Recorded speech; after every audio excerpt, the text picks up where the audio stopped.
Here's a question I hear on a daily basis. How do I export an AutoCAD drawing and turn it into a 3D environment using 3ds Max? The answer can be simple or quite complex, depending on your expectations. If your goal is to take a 2D CAD drawing into 3ds Max and then build simple volumes like walls, doors, and windows, then the process is relatively easy. If your goal is to create an ultra-realistic environment complete with materials and accurate lighting, then the process is longer, potentially tedious, and requires more time and effort. Either way, the basic principles remain the same. You have to prepare your CAD drawing so that the process of building 3D elements is made easier. In this tutorial, you'll explore some basic workflow to bring a CAD drawing into 3ds Max, where you give objects volume. In this first part, we'll take a look at a typical CAD drawing inside AutoCAD. It's a simple drawing showing a condo unit. There are all types of entities, as befitting an AutoCAD drawing, from axis lines to dimensions, blocks, etc. Actually, a typical AutoCAD drawing is usually more complex than that, but we'll use this for clarity purposes. Arguably, the most important part of CAD management is a good set of layers.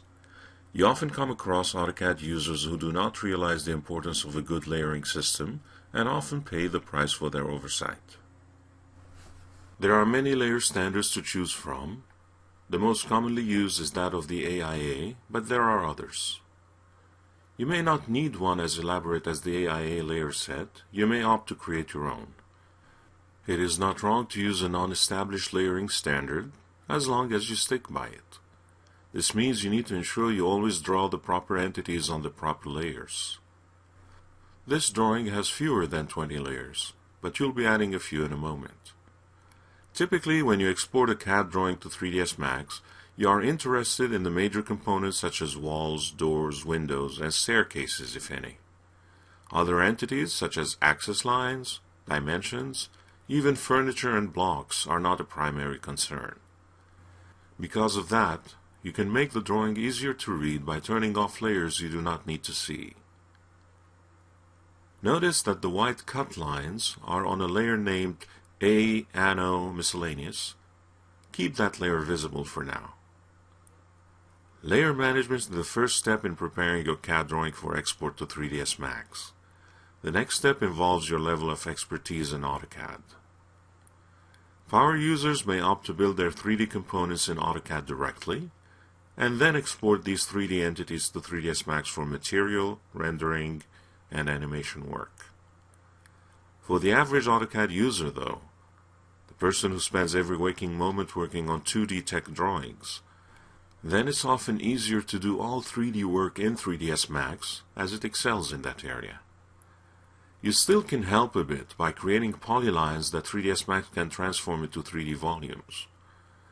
This isn't absolutely necessary, as you can use the 2D CAD drawing as it stands right now simply as a blueprint. 3ds Max has tools for building walls, doors, and windows, as is shown in another tutorial named Working with AEC Objects. Still, here you take a different approach that consists of creating closed polylines that you can easily turn into 3D objects later. In AutoCAD, create 3 new layers named 3D Walls Ext, 3D Walls Int, and 3D Floor. Keep in mind you can create all these layers in one sweep by separating them with commas.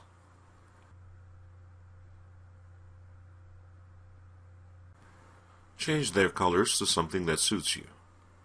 Obviously, the 3D prefix is meant to simplify layer selection and management. Set the 3D Walls Ext layer to be current. Notice that currently all entities that make the purple exterior walls are made of simple lines. That's to be expected in this kind of drawing, but you need to make closed loops of the wall outlines if you are to extrude them later. You also don't want to mess the existing lines, as they have their 2D purpose in the technical drawing. This is why you create new polylines on separate 3D layers. You could create closed polylines by tracing over the existing lines, or you can use the bpoly command. Bpoly stands for boundary polyline and is a little gem of a command. Simply type it on the keyboard and press Enter. A dialog appears. Choose the Pick Points button and then click an area that has boundaries, such as inside the square in the bottom left corner. Boundaries are identified and a closed polyline is created as you press Enter. You can repeat the command to other areas where you need polylines. For this command to work well, the area you click has to have boundaries. Try the command on the top right wall. Notice the error. It's saying that the bpoly command cannot identify boundaries. A closer inspection shows an opening in the wall. This was left intentionally to show the kind of problems you can run into if your CAD drawing is less than precise.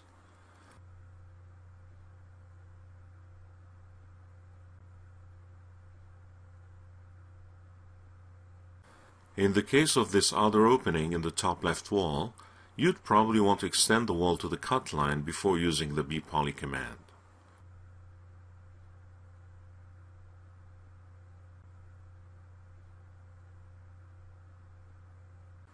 So, these are issues to address to ensure the bpoly command works properly.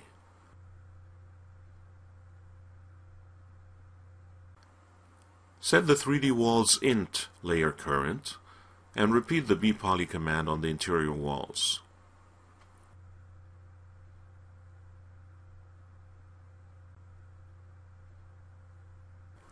Finally, set the 3D floor layer current.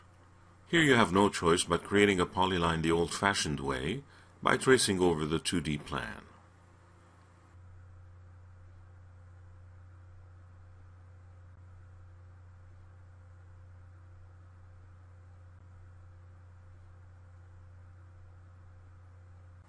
Make sure you use C to close the polyline when you reach the last point.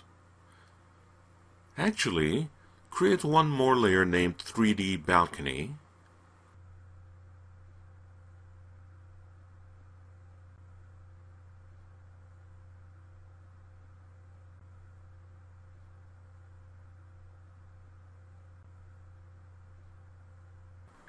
and create a rectangle for the balcony slab.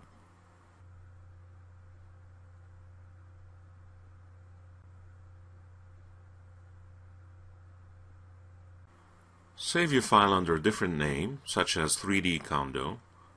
You are now ready to make the switch to 3ds Max.